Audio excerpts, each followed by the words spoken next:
High সকলকে, কেমন আছো সকলে? চলো তোমাদের কিছু দেখাবো। এই যে দেখো, এটা হচ্ছে ময়ূরঝুঁটি বলে থাকি। ময়ূরঝুঁটি গাছ আমার অনেক বীজ ছিল, ওটা থেকে হয়েছে।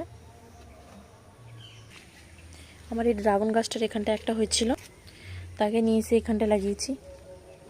ফুল খুব সুন্দর হয়, তবে জায়গাটা অনেক বড় নেয়, সেই কারণে আমি এখানে লাগিয়েছি। আর তোমাদের একটা জিনিস দেখাচ্ছি, এই দেখো আমার শশা গাছটা।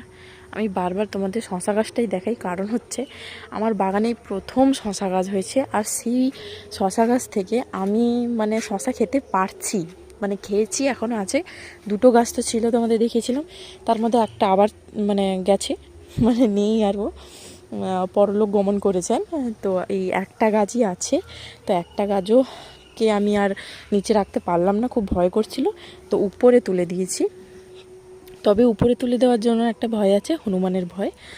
আর ওই যে উপরের জালটাকে ওরা টানছে এরকম করে, এমনি জালগুলো ঝুলে এসছে হনুমান বসার কারণে যে। আর এখানটা একটা শশা হয়ে আছে, ও উপরে ছিল, মানে এত তাড়াতাড়ি বাড়ে শশাগুলো, মানে বলার নয়।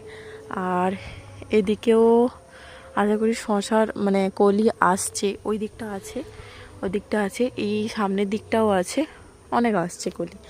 এবার হবে, আরও খেতে পারবো, সেই জন্য তোমাদের কাছে বারবার শেয়ার করছি। আর একদম আমার পুঁই শাকগুলো ওগুলো নিচে ছিল, ওটাকেও তুলে দিয়েছি উপরে। এই যে সব উপরের দিকে যাচ্ছে, দিলে এই মাচার উপরে দিয়ে দেবো। আর এদিকটা একটু ফাঁকা করেছে ড্রাগন গাছগুলোর জন্য। আমি ড্রাগন গাছটা লাগিয়েছি কত দিন হয়ে গেল, সেখান থেকে মানে অনেক কাটাকুটি হয়েছে, তার মধ্যে অনেকগুলো চারা হয়ে গেছে। এই যে একটা চারা, এখানটা একটা লম্বা হয়ে আছে, ওখানটা একটা চারা, অনেকগুলো চারা আছে। আর এই সব তো একদম আমার বীজ থেকে তৈরি করা চারা, এখানে কয়েকটা আছে, এখানে কয়েকটা আছে, এগুলো মানে হবেই না ধরে নিয়েছি। এটাও হয়ে গেল 1 বছর 1.5 বছরের বেশি হয়ে গেল, কিন্তু গ্রো হতে পারছে না। একটা পটের মধ্যে অনেকগুলো থাকার কারণে এইটা একটু গ্রো হয়েছে। তো সবগুলোকে আমি মানে এক জায়গায় এমনভাবে রেখেছি, ওরা হতেই পারছে না। তারপরে এইখানটা অপরাজিতার অনেকগুলো গাছ আছে, সেই কারণে হয় না, কারণ অপরাজিতার গাছটা খুব তাড়াতাড়ি চের মারে, চেরটা পুরোটা নিয়ে নিয়েছে ওই কারণে। আর এখানটায় ফাঁকা করেছি। এই যে ড্রাগন গাছটা আমার বড় হচ্ছে, আর একটু বড় হলে এবার এদেরকে ঝুলিয়ে দেবো, 4 ফুট মতো বড় হলেই ঝুলিয়ে দেবো।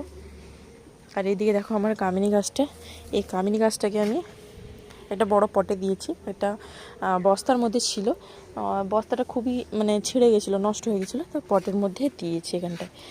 আর কামিনী ফুলটার এত এত মিষ্টি গন্ধ, মানে বলে বোঝাতে পারবো না।